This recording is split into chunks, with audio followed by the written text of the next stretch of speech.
Yan guys, kukuha po tayo guys ng talbos ng kamote. Jackpot po tayo, madami po. Ito po na area na to, talbos ng kamote. Wala po dito nagmamayari. Ito po, madaming mga Pilipino na, madami na pong mga nagsitaniman nito. Kumbaga hinaya na po lang to dahil ito po ay bakanting lote para po sa lahat. Yan. Yan, ang dami po.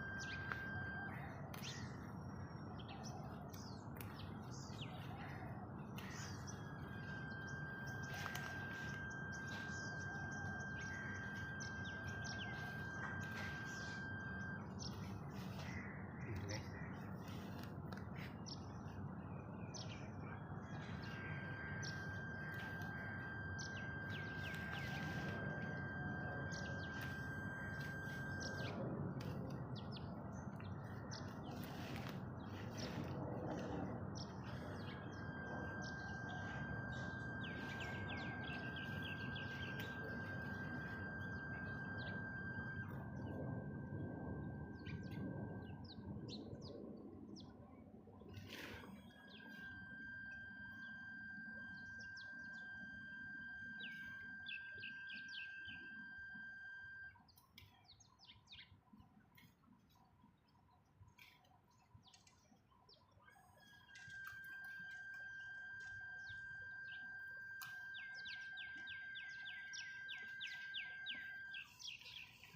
What? Diyan ha? Yeah. TikTok? Yeah. Cooking. Food ad. Bangladesh also same. Mm.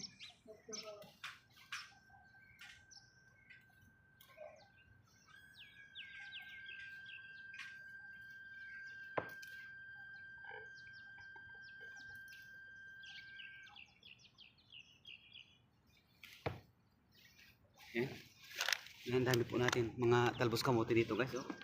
Madami po tayo ngayong araw, may ulam na talbos na kamote at mamamahagi po tayo sa iba na po natin mga kababayan dahil yung ah, talbos ng kamote dito po guys ay pambihira lang po yung makapagpabuhay dito ng talbos ng kamote dahil isa na rin po sa dahilan dahil napakainit po ng klima dito. Kung hindi po natin babantayan, kung sa una lang, kung hindi po natin didiligan ay hindi po ito mabubuhay dahil po sa sobrang init po ng panahon dito sa UAE.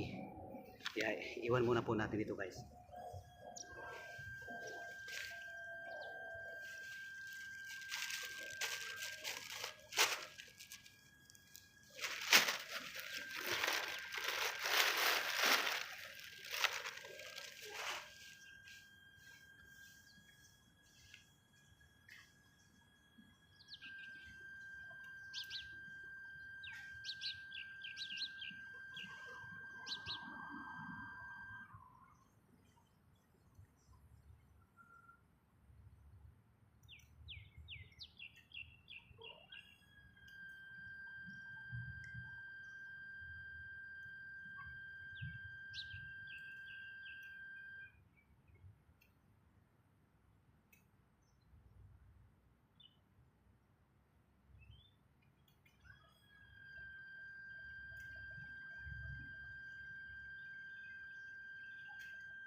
So yan guys, ang tataba po ng mga yan, Madami po natin nakuha ng mga talbos ng kamote.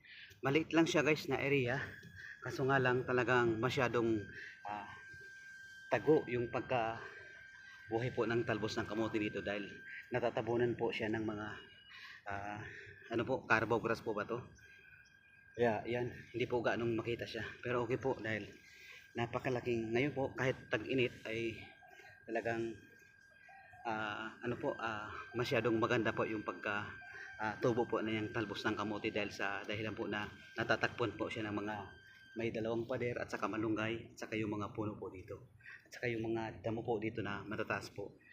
Yun po yung nagiging suporta kung bakit po maging maganda po yung pagka talbos niya. Yan.